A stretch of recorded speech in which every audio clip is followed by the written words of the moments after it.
xaaladda sheekh mukhtaar oo maaragtay ii sheeg marar badan saxaafadda aan ka maqalnay inuu xanuunsan yahay keli laga hayo waxaasoo dhan waxaan ka maqlaynaa saxaafadda sida aada la socotaanba sheekh mukhtaar roobow oo caafimaad qaba 13 bishii December ee sanadkii laga tegay 2008 ayaa magaalada Baydhabo waxaa ka soo qafaashay ciidamo Ethiopian ah oo u adeegaya Maxamed Cabdullaahi Farmaajo halkaas ay diyaarad uga soo qaadeen Muqdisho ayay keeneen asagoo fiyo caafimaad qaba keli laga hayo oo aan ogeyn aan jirin haddii uu hadda xanuunsan yahay ama xanuun lagu arko ama uu ku dhinto waxaa laga rabaa Maxamed Cabdullaahi Farmaajo iyo Abiy Ahmed ayaan uga fadhinaa ninkaas oo fiyo waxaan caafimaad ahayn oo aan ku ogeyna ma jirto marka marna ma isku dayday inaad ogaataan xaaladiisa markii warbaahinta ama xogaha oo baraha bulshada aad ka hesheen inuu xanuunsan yahay dad badan baa isku dayay inay ogaadaan oo ehelkii ah aqrabadii ah odayaashiisa ah xildhibaanadiisa ah oo ka soo jeeda koonfur galbeed waa loo diiday waxaan kuu sheegayaa saaxiib xitaa in mid ka mid ah xaasaskiisa oo caruur u haysa ay magaalada Muqdisho ay degan tahay loo diiday inay booqato oo ay aragto ninkeeda marka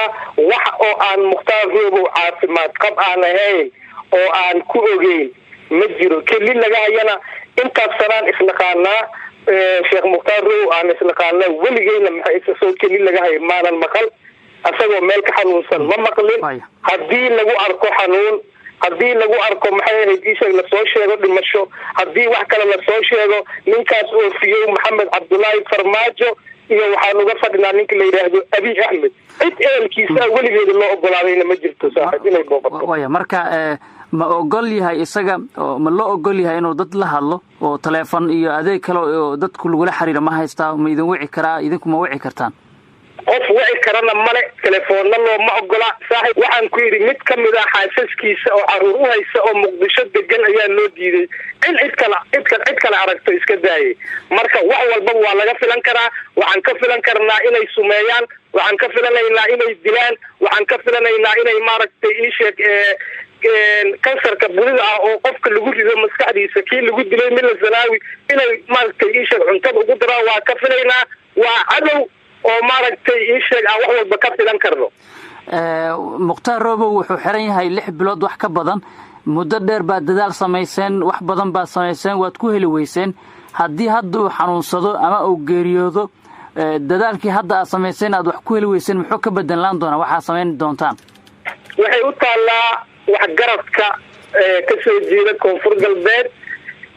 iyo hogaamiyaasha xisbiga amniga iyo cadaaladda ee adduunka dacaladiisa jooga ayay u taalaa waxa laga yeeli doono Mukhtaar Roobow hogaamiye ruuxi ah waaye hadday dilaan iyo haddii kalaba fikirkiisa waa nool yahay wuuna shaqaynayaa sidaa dadkayna taageerayaashiisa Soomaaliya ilaa Finland bay daadsan yihiin marka weligiinaba iska haysta dhe mana ka baryi doono haddii beedmo Farmaajo wax la mid ah inuu soo daayo weligaaba iska haysta dhe laakiin asay ku dambaysa insha Allah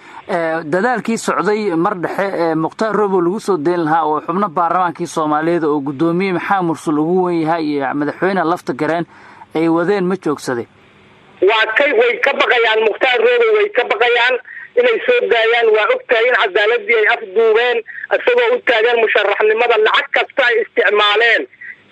waxay ogaadeen in haddii baarlamaanka Mukhtaar Roobow uu dhex tago in la dooranayo iyagoo kaasna weliba afduubay oo dimuqraadiyadii afduubtay ayaa haddana waxay ka baqayaan inay soo daayaan haddii ay soo daayaan Farmaajo kan uga baqayaa uu ku fadhiyo oo beenta uu hadda ku fadhiyo xamar ayuu uga baqayaa inuu Mukhtaar ku biiro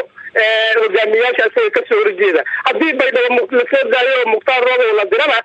Baydhabo loo dirana kan uu halkaa ku amaamuday ma jirayso marka waan iska haynaynaayo waan ku xadgudbaynaa weeye Mukhtaarkan ku xadgudbaynaa shacabka koonfurta galbeed ee ikhtiyaarkooda loo diiday ayaan ku xadgudbaynaa baa laga wadaa laakiin Farmaajo wadaado 17 bilood ayaa u dhiman annagana waan u joognaa dalkana waan isla leeyahay dastuur buu leeyahay haddii alla idmana asagay ku dambeyn doontaa way ugu dambeyn mar haddaanan suurtagal ahayn inaad xogtiisa aad heshaan sheekh Mukhtaar Roobow barihii bulshada iyo warbaahintiina aad ka helaysaa inuu xanuunsan yahay wax degdeg ah ama wax baaq ah oo aad jeedin lahaydeen oo ugu yaraan xaaladda ku ogaan kartaan ma jirta? wax baaq ah oo aan farmaajo iyo cidda la midka aan u jeedinayna male. Mukhtaar Roobow oofiyow sida 13 bishii December Baydhabo laga soo qabtay oofiyow caafimaad qabaan ka rabnaa. haddii aan weyno ama la dilo ama la sumeeyo asagaan ka rabnaa saaxib. wax baaq ah aan u jeedinay haba yaraatee ma jirto.